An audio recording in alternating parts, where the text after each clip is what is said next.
ఒక అరెస్టుతో ఆంధ్రప్రదేశ్లో రాజకీయ పరిణామాలు వేగంగా మారుతున్నాయి. ముఖ్యంగా టీడీపీలో భారీగా మార్పులు వస్తాయన్న చర్చ జరుగుతోంది. పార్టీ అధినేత చంద్రబాబు నాయుడిని అరెస్టు చేయడంతో తెలుగుదేశం శ్రేణులను ఎవరు ముందుండి నడిపిస్తారన్న దానిపై ఆసక్తి నెలకొంది. ఒక అరెస్టుతో ఆంధ్రప్రదేశ్లో రాజకీయ పరిణామాలు వేగంగా మారుతున్నాయి. ముఖ్యంగా టీడీపీలో భారీగా మార్పులు వస్తాయన్న చర్చ జరుగుతోంది. పార్టీ అధినేత చంద్రబాబు నాయుడిని అరెస్టు చేయడంతో తెలుగుదేశం శ్రేణులను ఎవరు ముందుండి నడిపిస్తారన్న దానిపై ఆసక్తి నెలకొంది. ప్రస్తుతం చంద్రబాబు తనయుడు లోకేష్ పాదయాత్రతో ముందుకు వెళ్తున్నారు. అయితే జగన్ ప్రభుత్వం ఏదో ఒక కేసును నమోదు చేయడం ద్వారా చంద్రబాబును ఎన్నికలు అయ్యేదాకా జైల్లోనే ఉంచితే పరిస్థితి ఏమిటన్న ప్రశ్న టీడీపీ శ్రేణుల్లో వస్తోంది. అంతేకాకుండా చంద్రబాబుతో పాటు లోకేష్ను కూడా జైలు పాలు చేస్తే నాయకత్వం వహించేదెవరన్న ఆందోళన కూడా వ్యక్తమవుతుంది. ఎందుకంటే సీఎం జగన్మోహన్ రెడ్డిని ఢీకొనేంత స్థాయిలో దూసుకుపోవటం అంత సులువు కాదని తెలుసు. జగన్ గతంలో జైల్లో ఉన్నప్పుడు ఆయన తల్లి విజయమ్మ, చెల్లెలు షర్మిల వీధుల్లోకి వచ్చిన రాష్ట్రమంతా తిరిగి ఆయన పార్టీని నిలబెట్టేందుకు కృషి చేశారు. పార్టీ శ్రేణులను ముందుండి నడిపించారు. సానుభూతిని కూడగట్టే ప్రయత్నం చేశారు.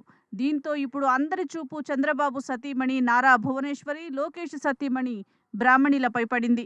వీరిద్దరూ పార్టీలో యాక్టివ్ అయ్యే పరిస్థితి వస్తుందని అనుకుంటున్నారు. ఇప్పటి వరకు భువనేశ్వరి పార్టీ వ్యవహారాల్లో ఎప్పుడూ వేలు పెట్టలేదు. ఇక బ్రాహ్మణి కుటుంబ వ్యవహారాలు చూసుకుంటున్నారు. భువనేశ్వరి ఇప్పటి వరకు హుందాగా వ్యవహరిస్తూ వస్తున్నారు. చంద్రబాబును అరెస్టు చేసిన తర్వాత ఆమె దుర్గగుడికి వెళ్లి పూజలు చేసినప్పుడు ఒకసారి, తాజాగా జైల్లో భర్తను చూసి వచ్చిన తర్వాత మరోసారి మీడియాతో మాట్లాడారు. ఆ తర్వాత మొదటిసారిగా పార్టీ ముఖ్య నేతలతో సమావేశమయ్యారు. కుమారుడు లోకేష్తో కలిసి ఈ సమావేశానికి వచ్చారు. ఇదే ఇప్పుడు అందరిలో ఆసక్తి రేకెత్తిస్తోంది. ఇది ఒక రకంగా చంద్రబాబు పరోక్షంగా పార్టీని ముందుకు తీసుకుని పోగల నాయకత్వం ఎవరన్న దానిపై సంకేతం ఇచ్చిందనే చెప్పాలి. భవిష్యత్తులో ఎలాంటి పరిణామం జరిగినా పార్టీని నడిపించేందుకు ఆమెను సిద్ధం చేస్తున్నట్లు భావిస్తున్నారు. జగన్ జైల్లో ఉన్న సమయంలో విజయమ్మ వైసీపీ వ్యవహారాలను పర్యవేక్షించిన విషయాన్ని పలువురు గుర్తు చేస్తున్నారు.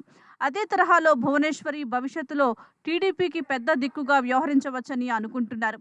కోడలు బ్రహ్మణితో కలిసి పార్టీ వ్యవహారాలు చక్కబెట్టవచ్చని భావిస్తున్నారు. ఒకవేళ లోకేష్ అరెస్ట్ అయితే ఆయన స్థానంలో బ్రాహ్మణి పాదయాత్ర చేయవచ్చని కూడా అనుకుంటున్నారు.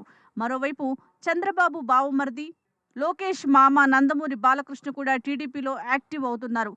ఆయన ఏకంగా రాష్ట్రమంతా పర్యటిస్తానని కూడా ప్రకటించారు. గతంలో ఎప్పుడూ కూడా బాలకృష్ణ ఈ తరహాలో ఇంత తీవ్రంగా, ఇంత క్రియాశీలకంగా మాట్లాడిన సందర్భం లేదు. ఆయన రాజకీయాల్లోకి ప్రవేశించిన తర్వాత అడపాదడపా ఎన్నికల ప్రచారాల్లో మాట్లాడటమే తప్ప ఈ రకంగా మాట్లాడటం మునుపెన్నడూ లేదు. తెలుగుదేశం పార్టీ రాజకీయ వ్యవహారాల్లో బాలకృష్ణ క్రియాశీలకంగా మారుతున్నారనడానికి బాబు అరెస్టు తర్వాత ఆయన మీడియా సమావేశం స్పష్టమైన సంకేతాలనే ఇచ్చింది. తాను వస్తున్నానని ఎవరూ భయపడవద్దని కూడా చెప్పారు. చంద్రబాబు అరెస్టుతో చనిపోయారని పత్రికల్లో వార్తలు వచ్చిన వారి ఇండ్లకు వెళ్లి ఓదార్పు యాత్ర చేపడతానని కూడా ప్రకటించారు. తండ్రి అరెస్టుతో బాధపడ్డ వారి కుటుంబాలను ఓదార్చే బాధ్యతను తీసుకుంటున్నట్లు బాలకృష్ణ ప్రకటించారు. ఆయన పార్టీకి దిక్సూచిగా నిలవనున్నట్లు పార్టీ వర్గాలు భావిస్తున్నాయి. నందమూరి తారక రామారావు కొడుకుగా, జనాదరణ ఉన్న సినిమా నటుడిగా బాలకృష్ణకు ఉన్న లెగసీ కారణంగా చంద్రబాబు పరోక్షంగా తెలుగుదేశం పార్టీని లీడ్ చేసే సత్తా బాలకృష్ణకు ఉన్నట్లు పార్టీ నేతలు భావిస్తున్నారు. అయితే చంద్రబాబు అరెస్టు వల్ల ఎక్కువ సానుభూతి పొందాలంటే భువనేశ్వరిని తెర మీదకు తీసుకురావటమే మంచిదన్న అభిప్రాయము పార్టీలోని కొందరు పెద్దలు వ్యక్తం చేసినట్లు భావిస్తున్నారు.